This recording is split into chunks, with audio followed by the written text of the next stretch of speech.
Have you ever stopped to ask yourself why some people seem to move through life collecting wins, while others stay trapped in the same cycles year after year?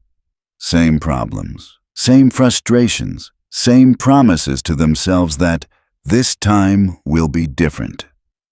Here's the uncomfortable truth most people never want to hear. It's not bad luck holding you back. It's not a lack of talent. It's not the system. It's your weaknesses. And they're not harmless. Your weaknesses aren't small flaws you can ignore. They are quiet saboteurs working against you every single day. And the most dangerous part? You've probably been taught to protect them instead of destroy them. Most people think weakness is just part of who they are. That's just my personality. No, that's an excuse. Weakness is a choice. And every day you don't confront it, you're choosing to stay powerless. Machiavelli understood something society works very hard to hide from you. Everyone sees what you appear to be, but only a few experience what you really are. The world doesn't reward good intentions.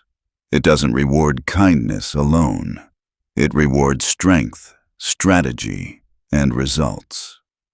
In this video, I'm going to show you how to identify the weaknesses quietly sabotaging your life, and how to eliminate them before they destroy everything you're trying to build. But before we go any further, I want you to consider this question seriously. What if everything you were taught about being nice, patient, and agreeable was designed to make you easier to control? Let's start at the root. Weakness is not natural. It's programmed. You weren't born weak. You were trained to be. From childhood, weakness is carefully installed in your mind, layer by layer, disguised as virtue. You're taught to apologize even when you've done nothing wrong. You're taught to put everyone else's needs ahead of your own. You're taught that standing up for yourself is rude, that wanting more is greedy, and that settling for less is being realistic. You're told to wait your turn. Wait for permission. Wait for the right moment. You're told that everyone is trying their best, so you shouldn't expect too much from others or from yourself. You're taught to feel guilty for ambition, uncomfortable with confidence, and ashamed of hunger for more. That's not education. That's conditioning. The goal is simple. Create people who are compliant, predictable, and easy to manage. People who won't challenge authority. People who won't disrupt the hierarchy. People who mistake politeness for morality and passivity for virtue. And once you see this programming, you start noticing it everywhere in your daily life.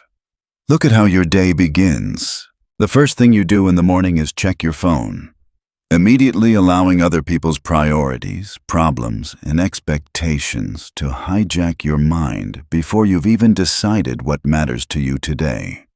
You say yes to commitments you don't want because saying no feels uncomfortable. And every yes you give to something you don't want is a silent no to something you actually care about. You downplay your achievements so others don't feel threatened. You minimize your wins. You joke about your own success. In other words, you punish yourself for progressing. You avoid difficult conversations, hoping problems will magically fix themselves. Instead, they grow, they rot, they become heavier, more complicated, and more expensive to deal with later. You were never taught to be dangerous. You were taught to be safe. Machiavelli warned about this centuries ago when he said the lion cannot protect himself from traps, and the fox cannot defend himself from wolves. One must be a fox to recognize traps and a lion to frighten wolves. You've been trained to be neither. You've been trained to be prey. Every time you avoid confrontation, you reinforce this programming. Every time you accept less than you deserve, it goes deeper. Every time you make excuses for people who disrespect you, it tightens its grip. And the most poisonous belief of all is this: that choosing yourself is selfish, that having standards is cruel, and that wanting more means you lack gratitude. The people who taught you these rules don't follow them. The people who succeed don't follow them. They never did. Here's the good news. Programming can be deleted. Once you see it, you can dismantle it. Start questioning everything you were taught about politeness. Ask yourself one simple question. Is this belief serving my goals, or is it keeping me small? When someone tells you to be realistic, ask yourself whether they're protecting you or protecting themselves from the discomfort of your potential. When someone says you're changing as you grow stronger, understand this. That's not criticism. That's confirmation. Now let's move to the next level, because weakness doesn't just limit you. It paints a target on your back. In the real world, there are only two types of people: those who take what they want and those who get what's left behind. Your weaknesses aren't private. They broadcast. They act like neon signs telling the world, this person can be pushed. This person can be manipulated. Look at your workplace. Who gets promoted? Is it always the hardest worker? Or is it the person who understands positioning, visibility, and leverage? Who gets recognized? The person who stays late every night hoping someone notices, or the person who makes their value impossible to ignore? Now look at relationships. Who holds the power? The person who cares more, or the person who's willing to walk away? The person who tolerates anything out of fear of being alone, or the person who knows their worth and enforces it? When you signal weakness, people test you. Not all at once. Slowly. Incrementally. They push your boundaries a little further each time, just to see what you'll allow. Your opinions get dismissed in meetings because people know you won't push back. Your time gets treated as disposable because you never defend it. Your goals get mocked or minimized because people know you won't protect them with conviction. This is the brutal reality. People do not respect what they can easily control. They respect what they cannot.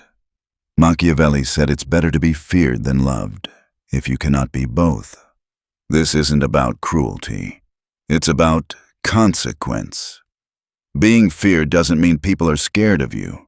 It means they respect your boundaries. It means they think twice before crossing lines. It means they understand that disrespect comes at a cost. When you display weakness, you're not just hurting yourself. You're training others how to treat you. Every time you tolerate disrespect, you teach people that disrespecting you is free. Your hesitation becomes their advantage. Your fear becomes their leverage. And once people learn they can manipulate you, they don't just use you. They lose respect for you entirely. Even when people benefit from your weakness, they secretly despise it. And this is where everything starts to change. This is why weakness never stays neutral. It always evolves into disadvantage. Once people sense they can cross your boundaries without consequence, they stop seeing you as an equal. They may smile. They may stay polite. But internally, the hierarchy has shifted, and you're no longer on top of it. That's why Machiavelli's warning still matters today. Respect is not maintained through explanation. It's maintained through enforcement. And enforcement requires something most people avoid at all costs: discomfort. Which brings us to the next trap that quietly destroys power: the comfort trap. Comfort feels harmless. It feels safe. It feels earned.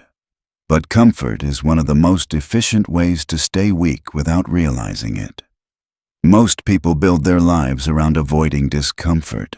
They choose the predictable path, the path where nothing threatens their ego, the path where they don't have to risk rejection, embarrassment, or failure. And then they wonder why nothing changes. Comfort removes pressure, and without pressure, nothing grows. Look around you and be honest. How many people do you know who are living almost the exact same life they were living 5 years ago? Same job, same complaints, same habits, same excuses, same limitations. That's not coincidence. That's comfort doing exactly what it's designed to do. Here's what comfort actually costs you. First, your potential dies in comfort. Not dramatically, not all at once, quietly, slowly. Every time you choose the easy option over the necessary one, a future version of you disappears. Dreams don't die in explosions. They die through routine. Second, your skills decay in comfort. Mental strength works like physical strength. Without resistance, it weakens. When you avoid difficult conversations, your ability to handle conflict shrinks. When you avoid responsibility, your leadership muscle atrophies. When you avoid risk, your decision-making becomes timid and reactive. Third, your confidence erodes in comfort. Real confidence doesn't come from positive thinking or affirmations. It comes from evidence, from doing hard things and surviving them. From proving to yourself that you can handle pressure. When you only do what's easy, your mind starts doubting whether you could handle anything harder. Fourth, opportunities disappear in comfort. The opportunities that change lives are rarely convenient. They come with uncertainty, risk, and discomfort.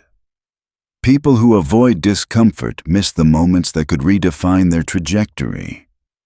History shows the same pattern again and again. People who avoid discomfort today create unbearable pain tomorrow. The person who avoids difficult conversations ends up trapped in relationships that slowly destroy their self-respect. The person who avoids career risks ends up watching younger, hungrier people pass them by. The person who avoids physical discomfort ends up with a body that can't support their ambitions. The person who avoids emotional discomfort ends up with a life that feels safe, but empty. Every person you admire has one thing in common. They learned to tolerate discomfort before they ever enjoyed comfort. They took the call they were afraid to make. They had the conversation they didn't want to have. They made moves that others called reckless. They invested in themselves when it felt risky. They started before they felt ready. While others were choosing comfort, they were choosing growth. And here's the paradox most people miss.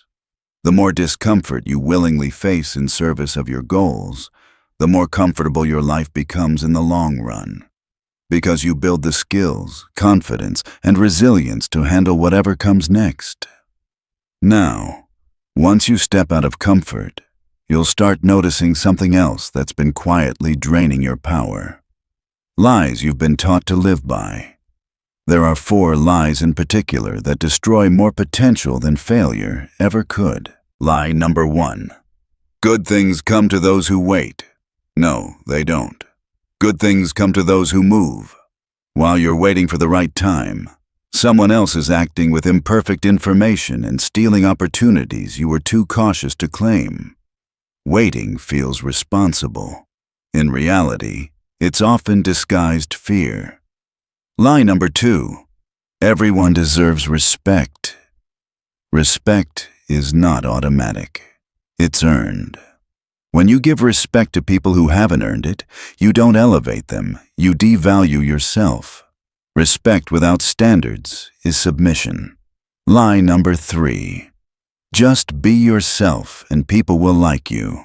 That's only half true. The wrong version of yourself will attract the wrong people and repel the right ones. The version of you that grows stronger, sharper, and more disciplined will make some people uncomfortable. That's not a flaw. That's a filter. Lie number 4. Everything happens for a reason. This is the most dangerous lie of all because it removes responsibility. Things don't happen for reasons. They happen because of decisions, actions, and consequences. Believing otherwise trains you to wait instead of act. All 4 lies serve the same purpose: to keep you passive, patient, and dependent on forces outside yourself. Once you stop believing them, something powerful happens. You stop reacting emotionally to the world and start calculating. This is where most people fail. Most people make emotional decisions first and then scramble to justify them logically. Powerful people reverse that process. They calculate first and then manage their emotions afterward. When someone disrespects you, your emotion wants to explode. Your calculation should ask, what response strengthens my position long term? When an opportunity appears, your emotion screams fear or excitement. Your calculation asks, what is the actual risk versus reward? When someone tries to manipulate you, your emotion doubts itself.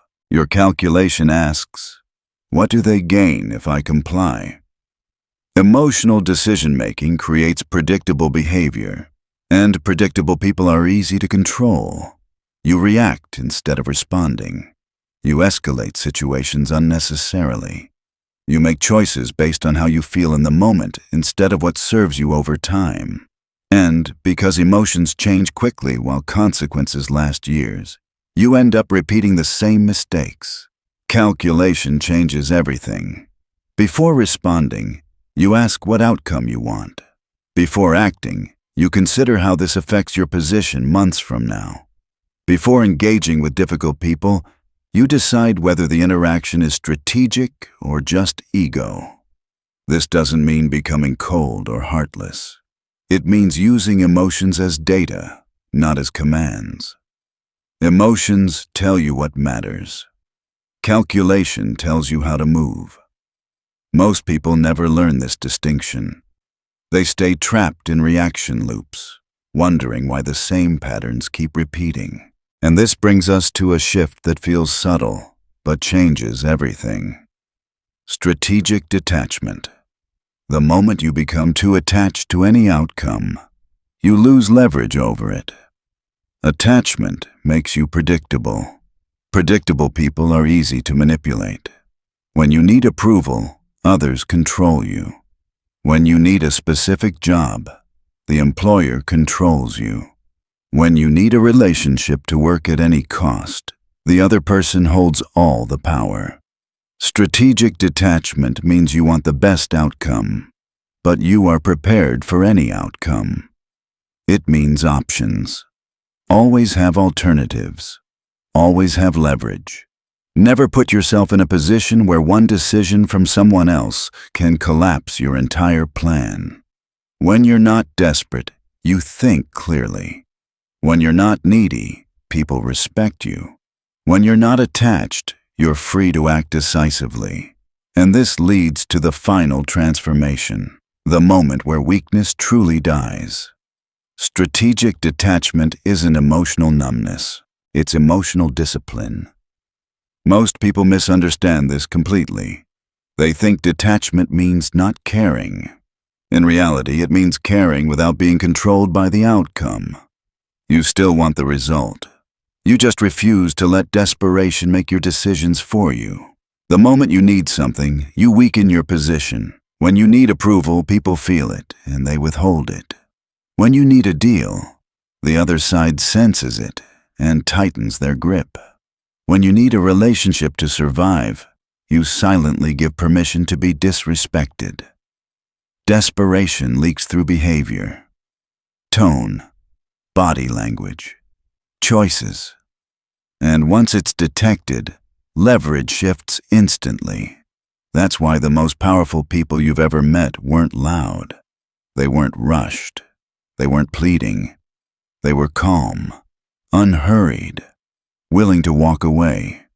Not because they didn't care, but because they had options. Strategic detachment means you never put yourself in a position where a single outcome defines your future.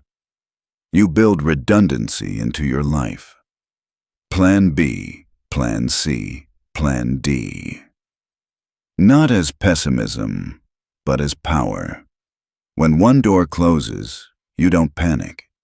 You pivot. And here's the paradox. The less attached you are, the more influence you gain. Because now your decisions are clean. Your thinking is sharp. Your actions are deliberate. People can feel this. They feel when you're not trying to convince them. They feel when you're not chasing their approval. They feel when your presence isn't begging for validation. That's when respect starts to form. Not because you demanded it, but because you no longer needed it. Now let's go deeper, because this is where most people break.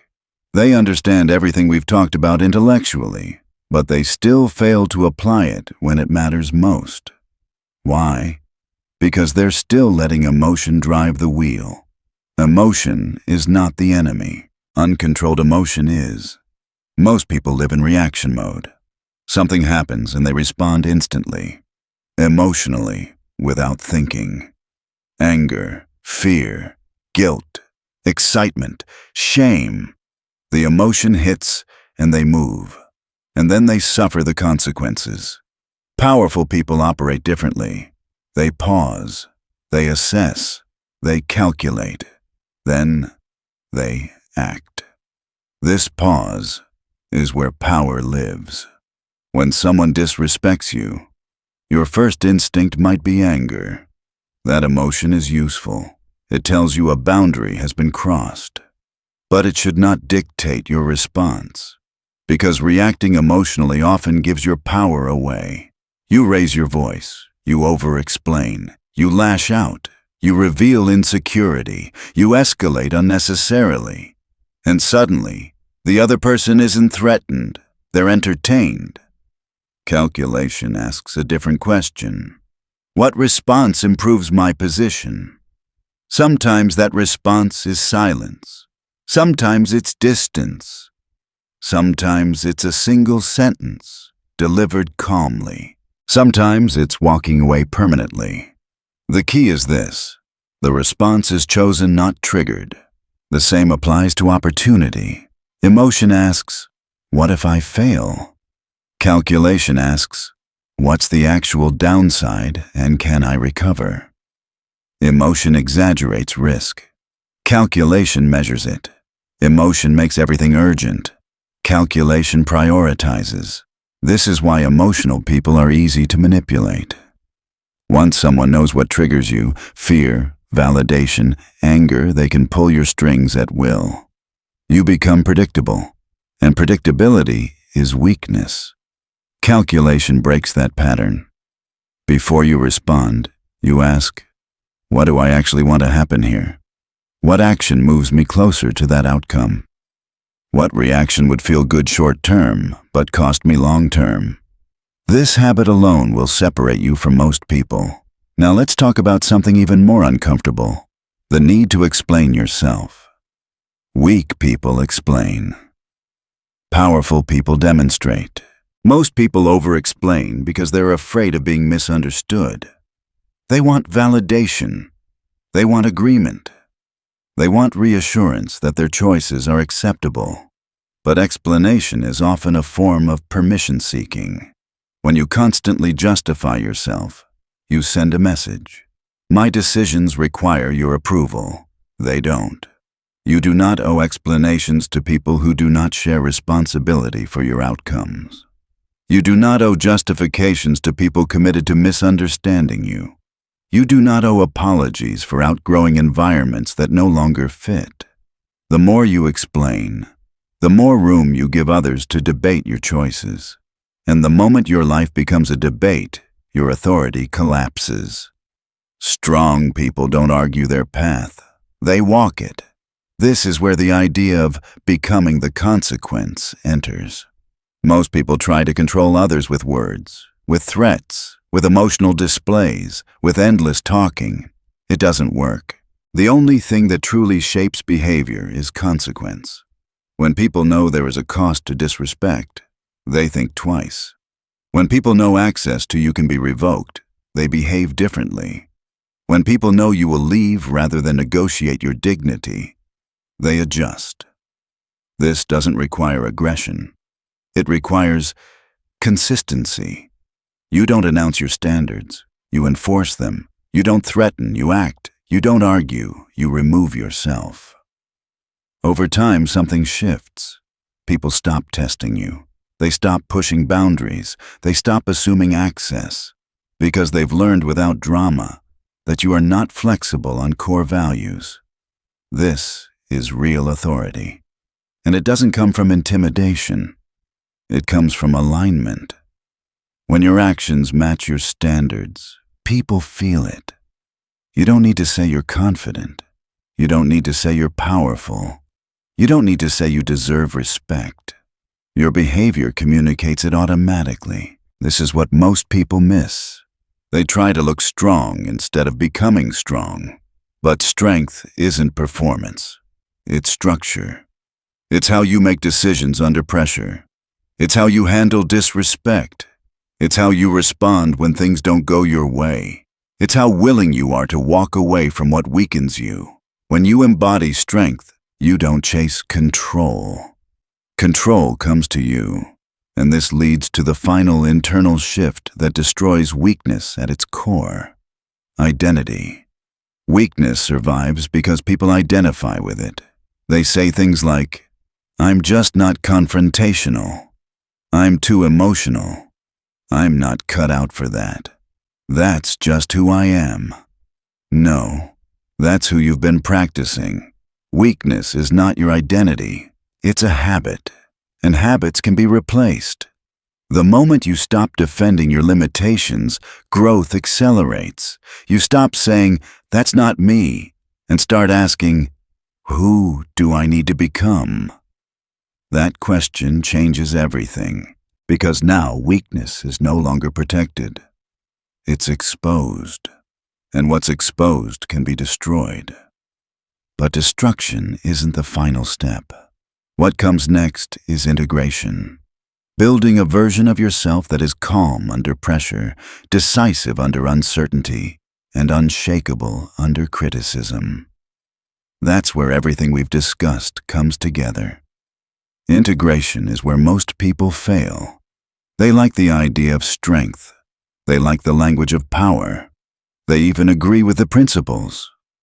But when it's time to live them, when there's real pressure, real risk, real discomfort, they revert to old patterns.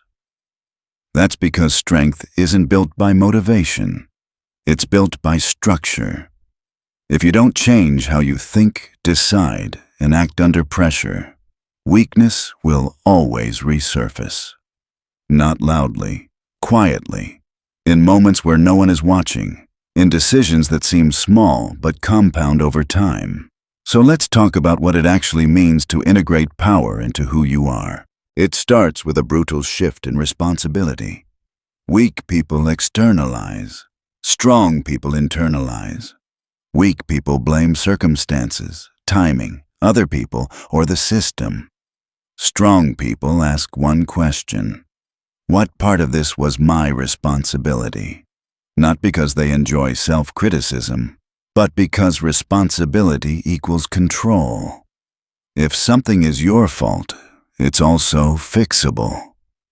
The moment you stop seeing yourself as a victim of circumstances and start seeing yourself as the architect of outcomes, weakness begins to collapse, because excuse is no longer protected.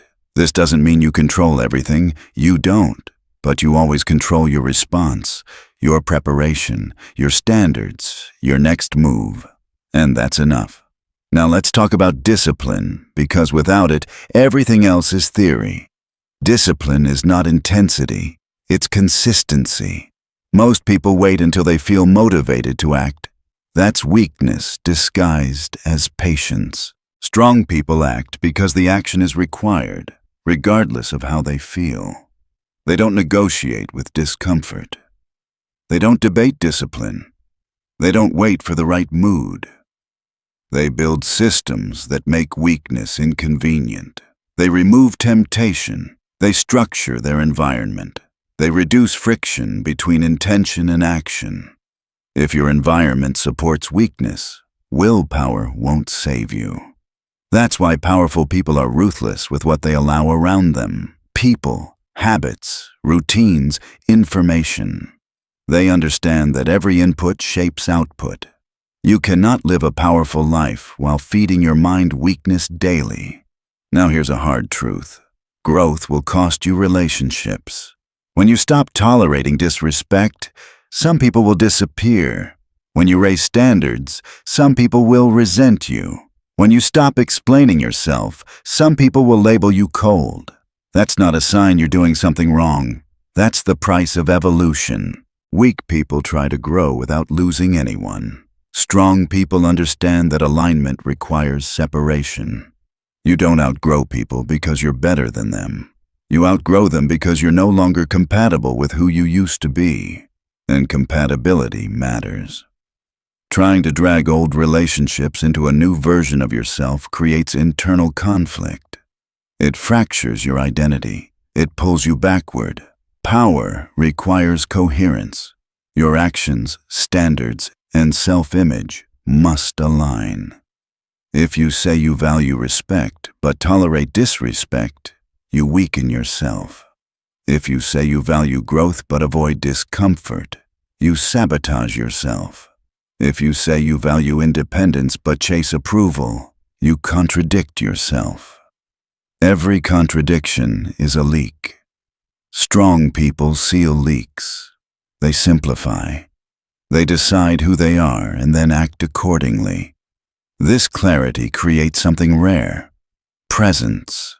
Presence is not volume. It's not dominance. It's not performance. Presence is the weight of someone who is internally aligned. When you enter a room without needing anything, people feel it. When you speak without rushing, people listen.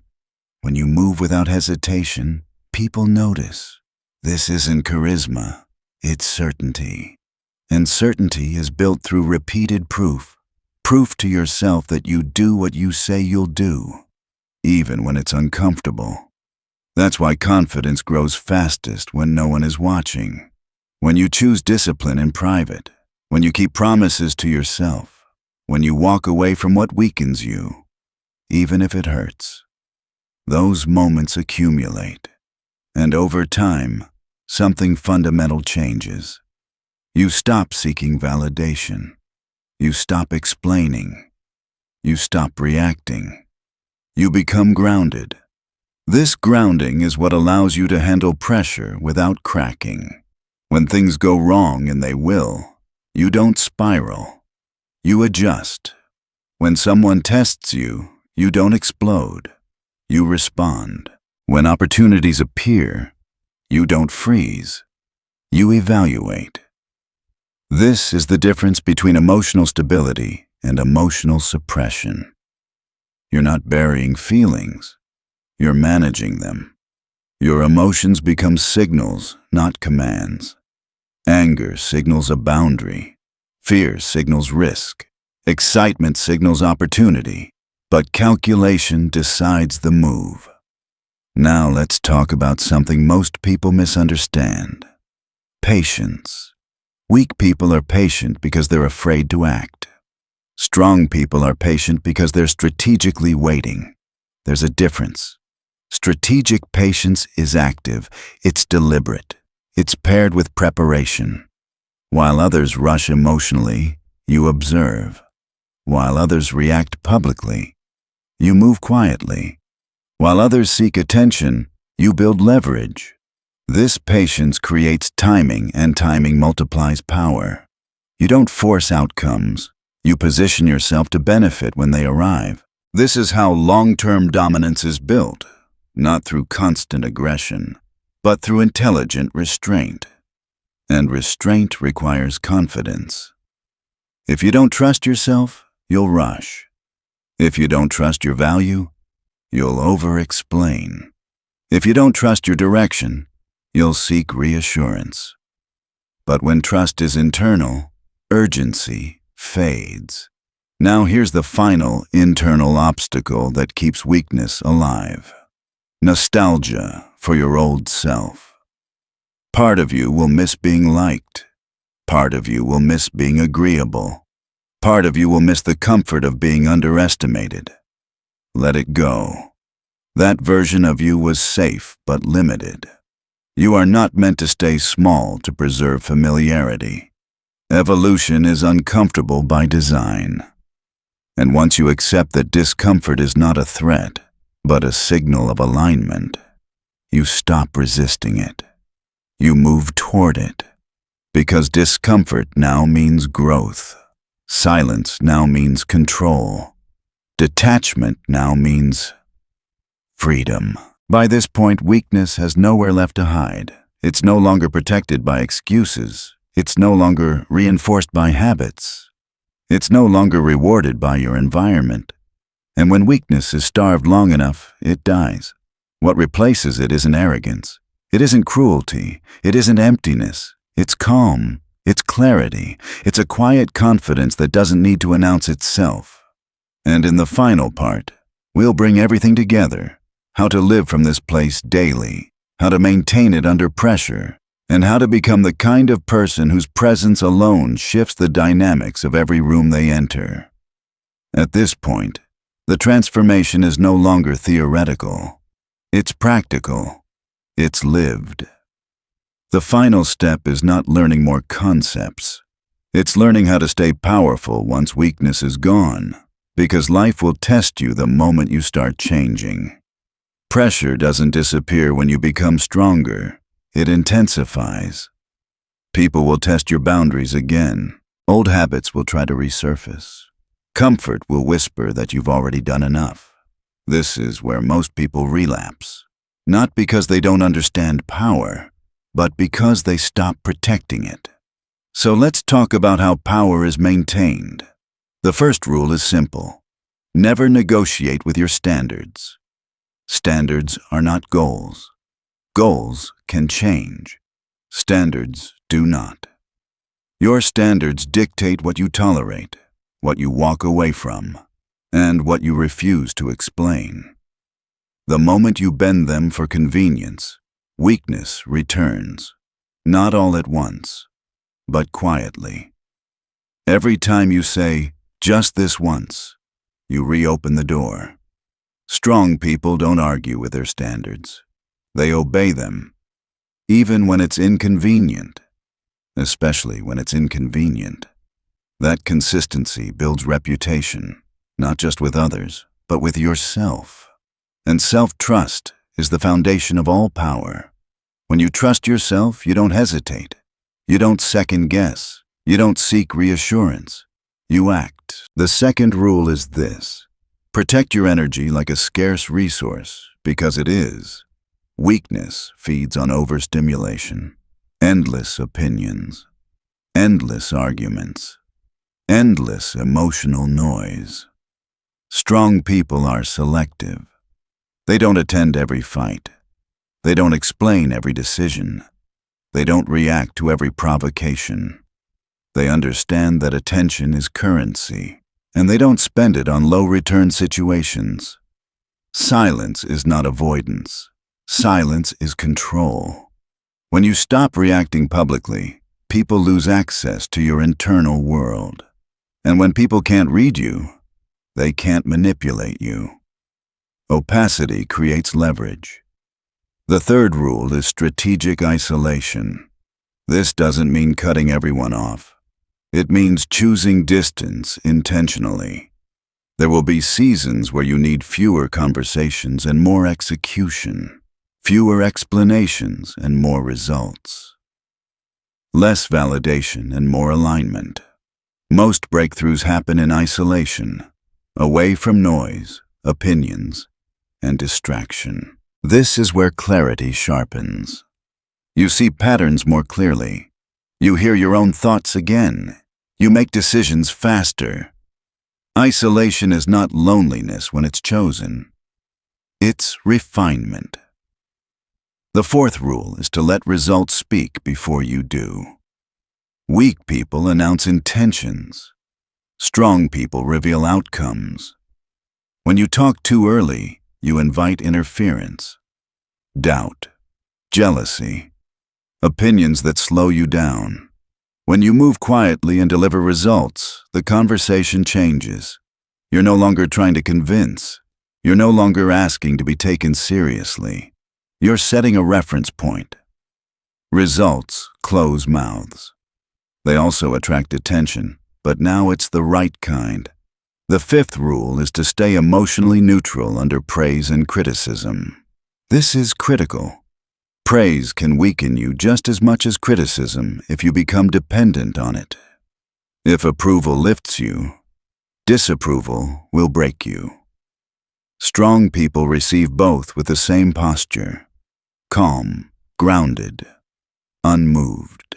They don't inflate from compliments. They don't collapse from judgment. Why?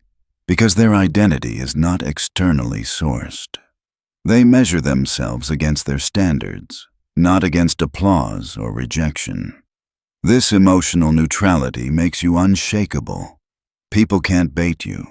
They can't provoke you. They can't control you through emotion. Now let's talk about presence, because this is what others feel most. Presence is the byproduct of alignment. When your thoughts, actions, and values match, your nervous system settles. You move slower. You speak less. You listen more.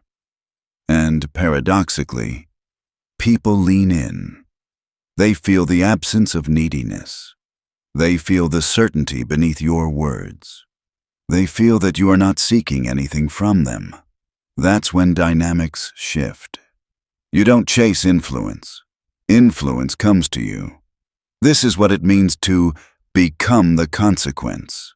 You're not threatening, you're not aggressive, you're not loud. You're simply someone whose decisions matter because they're final. People adjust around you because they sense permanence, and permanence is power. Finally, understand this. Weakness never truly disappears. It waits. It waits for exhaustion. It waits for emotional overload. It waits for moments when you're tired, lonely, or uncertain. That's why power is not a destination. It's a practice. You don't become strong once. You choose strength repeatedly. You choose it when walking away is hard. You choose it when silence feels uncomfortable. You choose it when comfort tempts you back into old patterns. Each choice reinforces identity, and over time, that identity becomes automatic. You no longer ask, "What should I do?" You know who you are, and the action follows. At that point, something profound happens. You stop fighting the world. You stop proving yourself. You stop fearing loss. Because you understand this truth. Nothing external defines you. Your power comes from discipline, detachment, calculation, and self-respect. Weakness was never your nature. It was a habit. And habits can be replaced. You are not here to be liked. You are not here to be comfortable. You are not here to shrink so others feel safe. You are here to build something solid within yourself first. And when you do, everything else aligns around it. Quietly, inevitably. If there's one thing you should take away from this video, it's this. Real power doesn't come from emotional highs or external approval. It's built through the choices you repeat every day when no one is watching, when no one is clapping, and when doing the right thing is far harder than doing the easy thing. You don't need to become cold. You need to become clear. Clear about your standards. Clear about your boundaries. Clear about the person you are deliberately building. The world is not against you. It simply responds to the version of you that you choose to embody. When you stop protecting your weaknesses, stop asking permission to grow, and stop negotiating with yourself, everything begins to shift. Not loudly, not dramatically, but permanently. Remember this, weakness is not your destiny. It's just an old habit. And now you have the awareness to leave it behind.